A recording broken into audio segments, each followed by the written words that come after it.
హరి ఓం. అందరికీ నమస్కారం. ఇప్పటిదాకా మనం భగవద్గీత 19 భాగాలుగా చెప్పుకున్నాము. ఈ 20వ భాగంలో భగవద్గీతలోని సాంఖ్య యోగంలో 10వ శ్లోకం నుంచి చెప్పుకుందాం. 10వ శ్లోకం. తమువాచ ఋషికేశః ప్రహసన్నివ భారత సేనయోరుభయోర్मध्ये విషీదం తం ఇదం వచః. భారత ఋషికేశః ఉభయోః సేనయోః మధ్యే విషీదంతం తం ప్రహసన్ ఇవ ఇదం వచః ఉవాచ.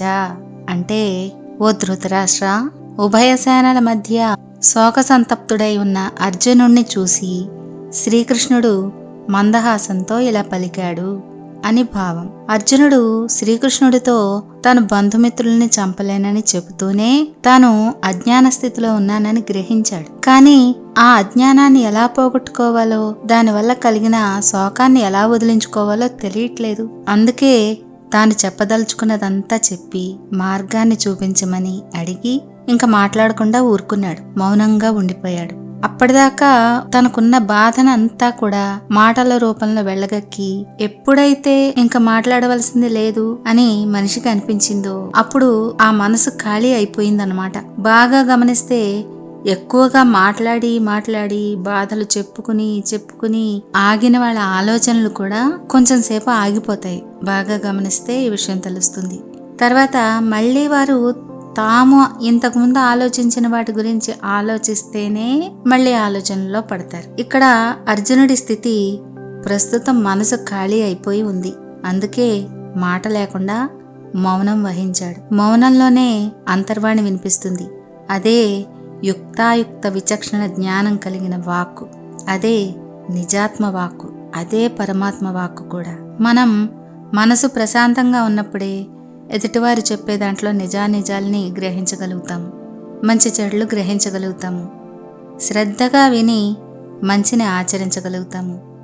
యుద్ధం చేయడానికి యుద్ధరంగానికి వచ్చి బంధుమిత్ర వధ అనే పాతకానికి వెరిచి శోకమోహాలకి వశమైపోయి కర్తవ్యతామూఢుడై దారి తెన్ను తెలియకుండా ఉండి తనకి కర్తవ్య బోధ చేయమని తనని అడిగిన తన మిత్రుడు, బంధువు, శరణాగతుడు, ఆర్తుడు, జిజ్ఞాసువు అయినా ప్రస్తుతం శిష్యుడుగా కాగోరిన అర్జునుడి ఆర్తిని పోగొట్టి అతడికి ఇహపరాలలో శ్రేయస్సు చేకూర్చడానికి, అతడి అజ్ఞానానికి కారణాలైన మోహశోకాలను నివారించి శాంతి సౌఖ్యాల్ని చేకూర్చడానికి తగిన ఉపదేశం ఇవ్వడానికి కృష్ణుడు మాట్లాడడం మొదలుపెట్టాడు. ఇప్పుడు సంసార విషవృక్ష బీజాలైన అహంకార మమకారాల్ని, ఆవేదనని అర్జునుడి నుంచి తొలగించడానికి సిద్ధపడ్డాడు కృష్ణుడు. అహంకార మమకారాలు, కర్తృత్వ భోక్తృత్వ అభిమానాలు అజ్ఞానం వల్ల పుట్టి మనిషిని మోహంలో ముంచి శోకాన్ని కలిగిస్తాయి. శోకం పోవాలంటే మోహం నశించాలి. మోహం నశించాలంటే ముందు అజ్ఞానం నశించాలి. అజ్ఞానం జ్ఞానం పొందడం వల్లే నశిస్తుంది. జ్ఞానం సద్గురువు వల్లనే లభిస్తుంది. అందుకే కృష్ణుడు ఇప్పుడు గురువుగా అర్జునుడికి జ్ఞానోపదేశం చేయడానికి సిద్ధమయ్యాడు. ఇంకా 11వ శ్లోకం. శ్రీ భగవానువాచ అశోచ్యానన్వశోచస్త్వం ప్రజ్ఞావాదాంశ భాషసే గతసూనగతాసూంశ్చ నానుశోచంతి పండితాః. త్వం అశోచ్యాన్ అన్వశోచః చ ప్రజ్ఞావాదాన్ భాషసే గతాసూన్ చ అగతాసూన్ పండితాః న అనుశోచంతి. అంటే శ్రీ భగవానుడైన శ్రీకృష్ణుడు ఇలా పలికాడు. అర్జున, శోకింపదగని వారి కోసం నువ్వు శోకిస్తున్నావు. పైగా పండితుడిలాగా మాట్లాడుతున్నావు. పండితులైన వారు ప్రాణాలు పోయిన వారిని గురించి కానీ ప్రాణాలు పోని వారిని గురించి కానీ శోకించరు అని భావం. ఇక్కడ శ్రీకృష్ణుణ్ణి భగవాన్ అని సంజయుడు సంబోధించడం జరిగింది. భగము అంటే 6 గుణాలు అని అర్థం.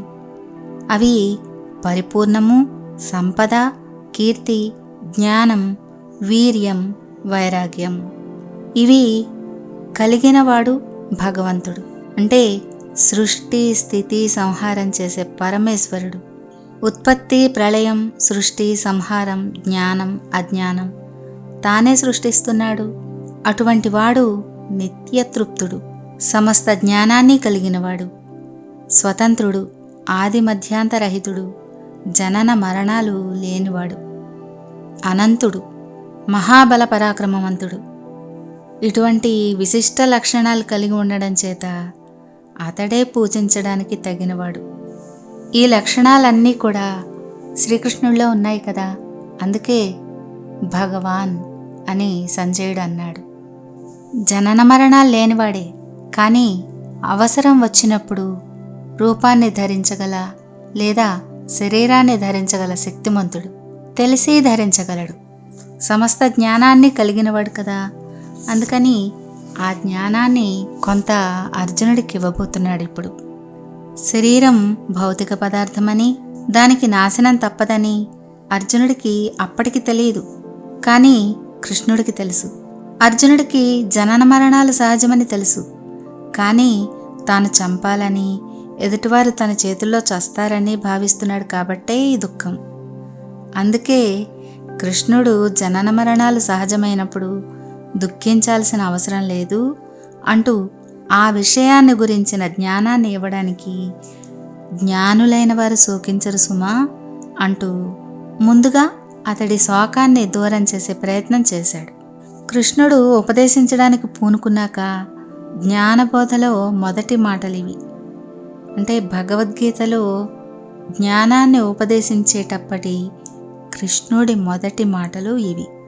మనం కూడా ఎవరైనా బాధతో దుఃఖిస్తూ ఉంటే ముందు ఏడవద్దని ఓదార్చి తర్వాత ఆ కష్టం పోగొట్టుకునే మార్గాల్ని చెప్తాం కదా.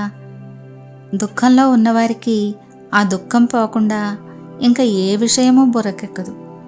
అందుకే కృష్ణుడు పోయిన వారి గురించి కానీ ఉన్నవారి గురించి శోకించవద్దని ముందు ఓదార్చాడు. తర్వాత జ్ఞానిలాగా మాట్లాడుతున్నావు, కానీ ఆ జ్ఞానం నీలో కనబడటం లేదు అని మందలిస్తూ అతని అజ్ఞానాన్ని సూచించాడు. ఎందుకు దుఃఖించకూడదో తర్వాతి శ్లోకాల్లో వివరిస్తున్నాడు.